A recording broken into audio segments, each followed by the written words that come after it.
अरे नहीं भाई मेरा।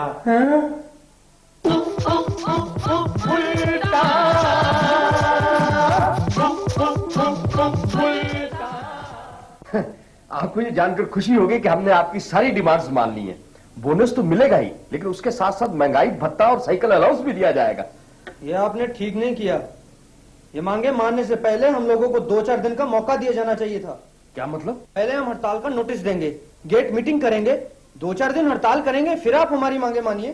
क्या कह रहे हैं आप? मैं ठीक कह रहा हूँ, वरना हमारे वर्कर सोचेंगे कि हमारे लीडरों में कोई दम ही नहीं है। ऐसे सभी लीडरों को जो अपनी लीडरी कायम रखने के लिए हड़तालें करवाते हैं, जसपाल भट्टी का नमस्कार। कहते हैं कि अपने हक के लिए जरूर लड़ना चाहिए, जुल्म के विरुद्ध आवाज उठानी चाहिए, लेकिन मेरे हिसाब से आवाज जरूर उठानी चाहिए चाहे जुल्म हो ना हो। लड़ना जरूर चाहिए चाहे हक हो ना हो। स्टूडेंट्स यूनियन जिंदाबाद, इंसाफ के आगे तानाशाही नहीं चलेगी, इनकलाब जिंदाबाद। बहुत अफसोस की बात है कि हमारे हॉस्टल की कैंटीन का ठेकेदार हम पे तरह तरह के अत्याचार करता है।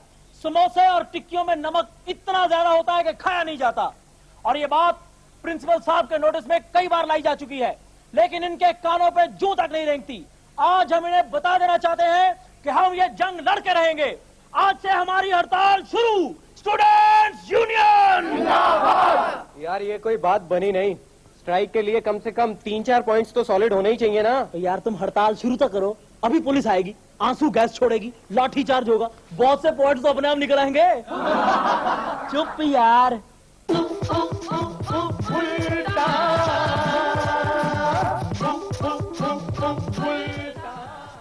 एक आदमी ट्रैक सूट पहने हुए ग्राउंड में भाग रहा था। मैंने उससे पूछा, भाई रोज ऐसे ही भागते हो? बोला, जी भागना तो पड़ता ही है, बहुत प्रैक्टिस करनी पड़ती है। मैंने पूछा, किसी टूर्नामेंट की तैयारी कर रहे हो? वो बोला, नहीं जी मेरी दिल्ली बदली हो गई है, मैं बसें पकड़ने की प्रैक्टिस कर रहा हूँ।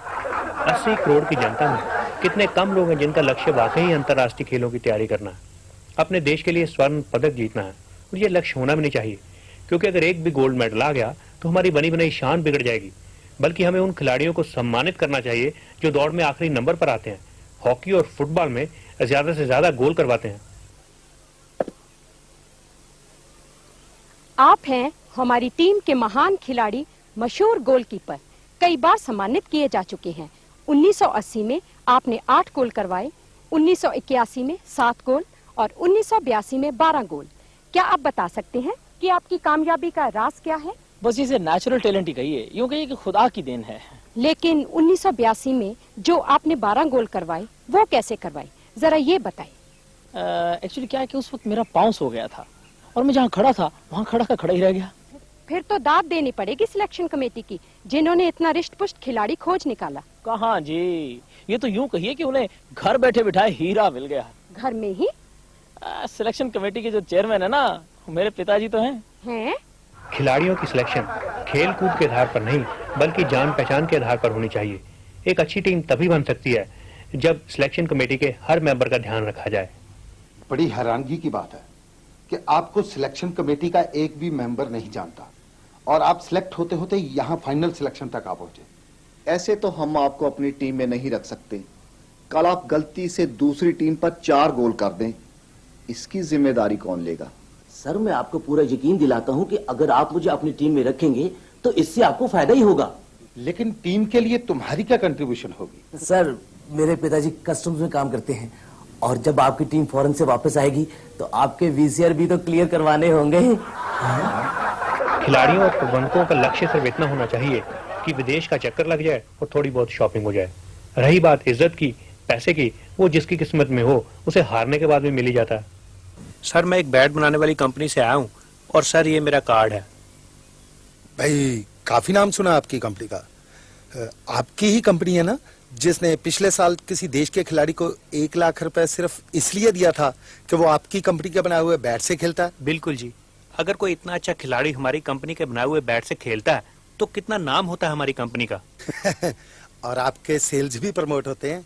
सर इसी सिलसिले में मैं आपके पास आया हूँ। हम आपको 2 लाख रुपए देने को तैयार हैं। 2 लाख रुपए और मुझे? लेकिन भैया मैंने तो पिछले कई सालों से कोई रन ही नहीं बनाया और वैसे भी हमारी टीम आखिरी नंबर पर है। सर इसीलिए हम चाहते हैं कि आप 2 लाख ले लें, लेकिन हमारी कंपनी के बनाए हुए बैट से खेलना छोड़ दें।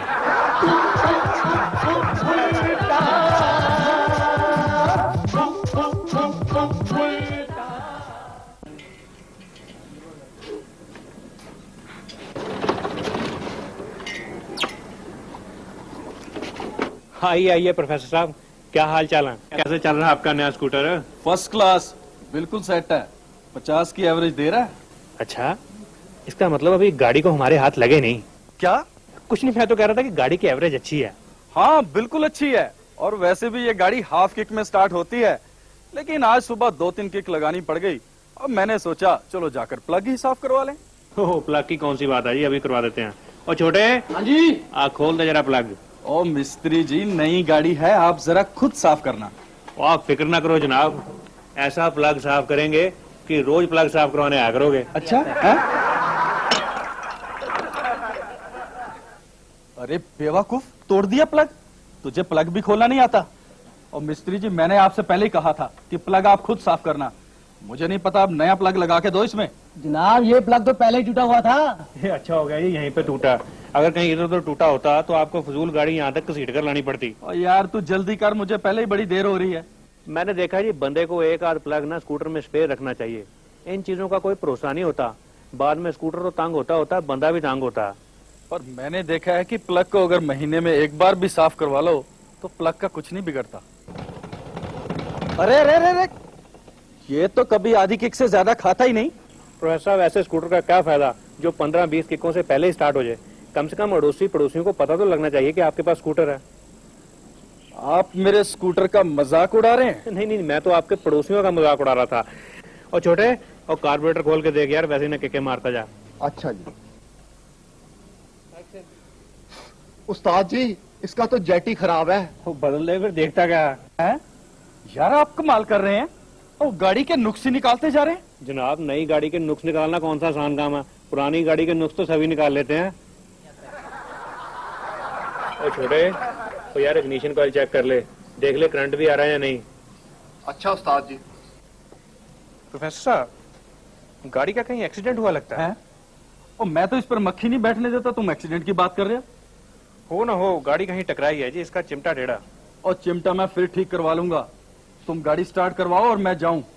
ठीक है जी, गाड़ी तो अभी 2 मिनट में स्टार्ट लो, लेकिन मेरे ख्याल से बंदे को ये चिमटा जरूर सीधा करवा लेना चाहिए।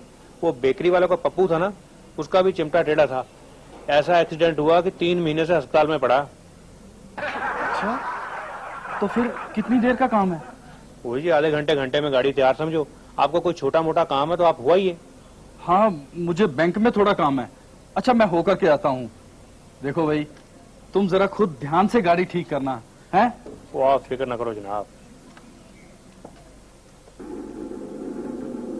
हाँ जी मिस्त्री जी, कहाँ गया मेरा स्कूटर? अच्छा, कोई ट्राई लेने गया है। कमाल है प्रोफेसर साहब, आप अपने स्कूटर को नहीं पहचानते, आपके सामने पड़ा है। ये मेरा स्कूटर है? अरे, आपने तो इसे सारा ही खोल दिया, वो भी मुझे पूछे बिना। जनाब, इसमें तो नुक्स ही बहुत थे, एक एक पुर्जे में 2-2, 3-3, 4-4 नुक्स। हमने सोचा अब खोला ही है तो इसे ओवरऑल भी करवा दिया जाए। खबरदार, मेरे स्कूटर को अगर और खोलने की कोशिश की तो मैं कहता हूँ हाथ नहीं लगाना इसे, मैं अपने आप ठीक करवा लूंगा कहीं से भी। तो ठीक है करवा लेना। छोटे, रख दे स्कूटर को इकट्ठा करके जरा रिक्शे पे। अच्छा जी। और रिक्शा? ठीक है, मैं तुम्हें देख लूंगा, तुम्हारी रिपोर्ट करवा दूंगा और तुम्हें अंदर भी करवा दूंगा। और ठीक है, ये लो अपना हैंडल। और ये पकड़ो अपनी लाइटें। ठीक है, और चल भी रिक्शे वाले सीधा थाने। जनाब, ऐसे तो नहीं जा सकते आप। क्यों नहीं जा सकता मैं? पहले आप 135 रुपए निकालिए। 135 रुपए? वो किस चीज के? ये स्कूटर खोलने की मेहनत मजदूरी, और क्या।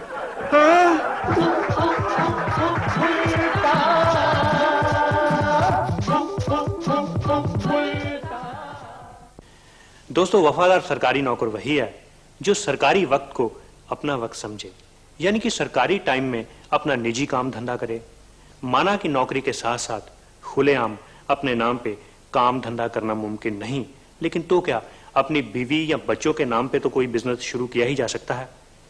और शुरू में आपको अपना बिजनेस एस्टेब्लिश करने के चक्कर में अगर 2-4 बार सस्पेंड भी होना पड़ जाए तो चूके नहीं। सर, ये अपने मिश्रा जी हैं। नमस्ते जी। नमस्ते। ये अपने ही गांव के हैं सर। हाँ, मैं जानता हूँ इन्हें, इन्होंने इलेक्शंस पे बड़ा काम किया है। सर, एक छोटा सा काम है इनका, बस आप ही ने करवाना है सर। हाँ, बोलो भाई। सर, ये अपने डिपार्टमेंट से कुछ देर के लिए सस्पेंड होना चाहते हैं। क्या कहा? किसे सस्पेंड करवाना है? नहीं सर, ये खुद सस्पेंड होना चाहते हैं। खुद सस्पेंड होना चाहते हैं? हाँ सर। भाई दिमाग तो सही है ना आप लोगों का? मुझे तो आपकी बात ही समझ नहीं आ रही। सर दरअसल बात यह है कि मैं